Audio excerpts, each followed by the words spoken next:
اعوذ باللہ من الشیطان الرجیم بسم اللہ الرحمن الرحیم السلام علیکم ورحمۃ اللہ وبرکاتہ۔ میں امید کرتی ہوں آپ سب لوگ خیریت سے ہوں گے۔ آج میں آپ لوگوں کے سامنے جو بیان کرنا چاہتی ہوں وہ ہے رمضان مبارک کی فضیلت کا بیان۔ رمضان کا مہینہ وہ مہینہ ہے جس میں قرآن اتارا گیا، جو لوگوں کے لیے ہدایت اور جس میں رہنمائی کرنے والی اور حق و باطل میں امتیاز کرنے والی واضح نشانیاں ہیں۔ پس تم میں سے جو کوئی اس مہینے کو پائے تو وہ اس کے روزے رکھے، اور جو کوئی بیمار ہو یا سفر پر ہو تو دوسرے دنوں کے روزوں سے گنتی پوری کرے۔ اللہ تمہارے حق میں آسانی چاہتا ہے اور تمہارے لیے دشواری نہیں چاہتا، اور اس لیے کہ تم گنتی پوری کر سکو، اور اس لیے کہ اس نے تمہیں جو ہدایت فرمائی ہے اس پر اس کی بڑائی بیان کرو، اور اس لیے کہ تم شکر گزار بن جاؤ۔ حضرت ابو ہریرہ رضی اللہ تعالیٰ عنہ سے روایت ہے کہ حضور نبی اکرم صلی اللہ علیہ وآلہ وسلم نے فرمایا، جب رمضان کا مہینہ آتا ہے تو آسمان کے دروازے کھول دیے جاتے ہیں اور جہنم کے دروازے بند کر دیے جاتے ہیں، اور شیاطین کو جکڑ دیا جاتا ہے۔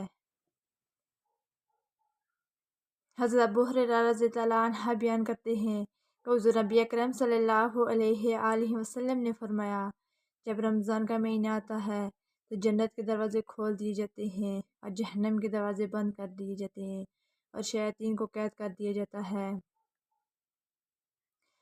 صحیح مسلم کی حدیث میں ہے، حضرت ابو ہریرہ رضی اللہ عنہ سے روایت ہے کہ حضور نبی اکرم صلی اللہ علیہ وآلہ وسلم نے فرمایا، جب ماہ رمضان کی پہلی رات ہوتی ہے تو شیاطین سرکش جنوں کو بیڑیاں پہنا دی جاتی ہیں اور جہنم کے دروازے بند کر دیے جاتے ہیں، اور ان میں سے کوئی دروازہ کھولا نہیں جاتا، اور جنت کے دروازے کھول دیے جاتے ہیں، بس ان میں سے کوئی دروازہ بند نہیں کیا جاتا۔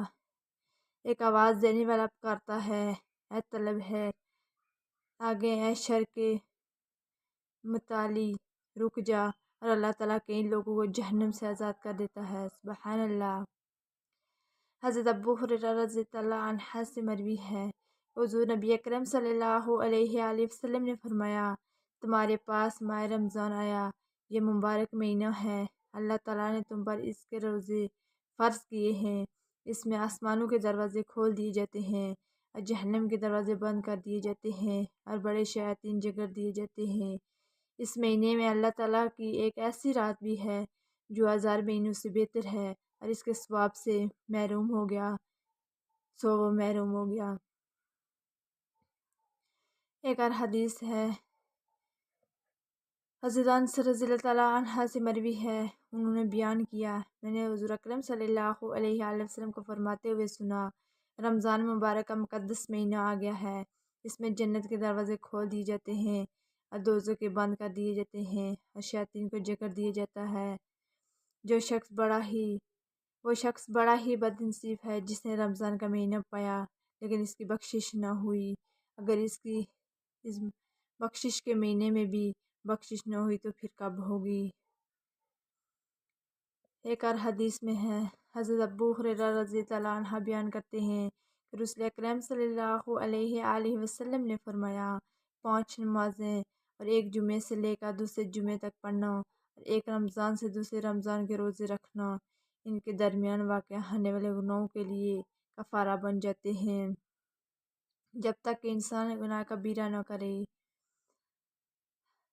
مسلم کی حدیث میں ہے، حضرت ابو ہریرہ رضی اللہ تعالیٰ عنہ بیان کرتے ہیں، رسول اکرم صلی اللہ علیہ وآلہ وسلم نے فرمایا، تم پر ایسا مہینہ آ گیا ہے کہ مسلمانوں پر اس سے بہتر مہینہ اور منافقین پر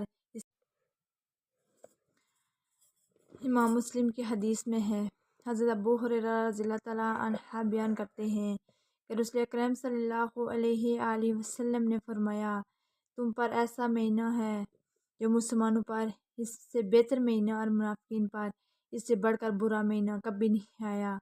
پھر دوبارہ رسول اکرم صلی اللہ علیہ وآلہ وسلم نے فرمایا، اللہ تعالیٰ اس مہینے کا ثواب اور اس کی نفلی عبادت اور اس کے آنے سے پہلے لکھ دیا جاتا ہے، اور اس کی بدبختی اور گناہ بھی اس کے آنے سے پہلے لکھ دیا جاتا ہے، کیونکہ مومن اس میں انفاق کے ذریعے قوت حاصل کر کے عبادت کرنے کی تیاری کرتے ہیں۔ منافق مومنوں کی غفلتوں اور اس کے عیب تلاش کرنے کی تیاری کرتا ہے۔ حضرت کعب بن رضی اللہ تعالیٰ عنہ بیان کرتے ہیں کہ رسول اکرم صلی اللہ علیہ وآلہ وسلم نے فرمایا، ممبر کے پاس آ جاؤ، ہم آگے۔ جب ایک درجہ چڑھے تو فرمایا آمین، جب دوسرا درجہ چڑھے تو فرمایا آمین، جب تیسرا درجہ چڑھے تو فرمایا آمین۔ جب اترے تو ہم نے عرض کیا، یا رسول اللہ، ہم نے آج آپ سے ایک ایسی چیز سنی ہے جو پہلے نہیں سنا کرتے۔ تو آپ صلی اللہ علیہ وآلہ وسلم نے فرمایا، جبریل میرے پاس آئے اور کہا، جیسے رمضان ملا لیکن اس سے بخشنا نہ گیا وہ بدقسمت ہو گیا۔ میں نے کہا آمین۔ جب میں دوسرے درجے پر چڑھا تو انہوں نے کہا، جس کے سامنے آپ کا نام لیا گیا اور اس نے درود نہ بھیجا وہ بھی بدقسمت ہو گیا۔ میں نے کہا آمین۔ جب میں تیسرے درجے پر چڑھا تو انہوں نے کہا، جس شخص کی زندگی میں اس کے ماں باپ دونوں یا ان میں سے ایک بوڑھا ہو گیا اور انہوں نے اسے خدمت کے باعث جنت میں داخل نہ کیا وہ بھی بدقسمت ہو گیا۔ میں نے کہا آمین۔ حضرت ابو مسعود غفاری رضی اللہ عنہ بیان کرتے ہیں کہ رمضان کا مہینہ شروع ہوا تو ایک دن میں نے رسول اکرم صلی اللہ علیہ وآلہ وسلم کو فرماتے ہوئے سنا، اگر لوگوں کو رمضان کی رحمتوں اور برکتوں کا پتہ ہوتا تو وہ خواہش کرتے کہ پورا سال رمضان ہی ہو۔ سبحان اللہ۔ حضرت سلمان رضی اللہ عنہ بیان کرتے ہیں، رسول اکرم صلی اللہ علیہ وآلہ وسلم نے شعبان کے آخری دن ہمیں خطاب کیا اور فرمایا، اے لوگو، تم پر ایک عظیم شان اور بابرکت مہینہ آ گیا ہے۔ اس میں ایک ایسی رات ہے جو 1000 مہینوں سے بہتر ہے۔ اللہ تعالیٰ نے اس کے روزوں کو فرض کیا ہے اور راتوں کے قیام کو نفل۔ جو شخص اس میں قرب الہی کی نیت سے کوئی نیکی کرتا ہے، اسے دیگر مہینوں میں ایک فرض ادا کرنے کے برابر ثواب ملتا ہے، اور جو شخص اس میں ایک فرض ادا کرتا ہے گویا اس نے باقی مہینوں میں 70 فرائض ادا کیے۔ اس صبر کا مہینہ، صبر کا ثواب جنت ہی ہے۔ سبحان اللہ۔ یہ غمخواری کا مہینہ ہے۔ اس مہینے میں مومن کا رزق بڑھا دیا جاتا ہے۔ جو شخص کسی روزے دار کی افطاری کرواتا ہے اس کے گناہ معاف ہو جاتے ہیں اور اسے دوزخ سے آزاد کر دیا جاتا ہے۔ سبحان اللہ۔ اس روزے دار کے برابر ثواب ملتا ہے، اسے اس کے ثواب میں کوئی کمی واقع نہیں ہوتی۔ صحابہ کرام رضی اللہ نے عرض کی، یا رسول اللہ، ہم میں سے ہر ایک روزہ افطار کرنے کی طاقت نہیں رکھتا۔ رسول اکرم صلی اللہ علیہ وآلہ وسلم نے فرمایا، یہ ثواب اللہ تعالیٰ ایک کھجور کھلانے یا پانی پلانے یا دودھ کا ایک گھونٹ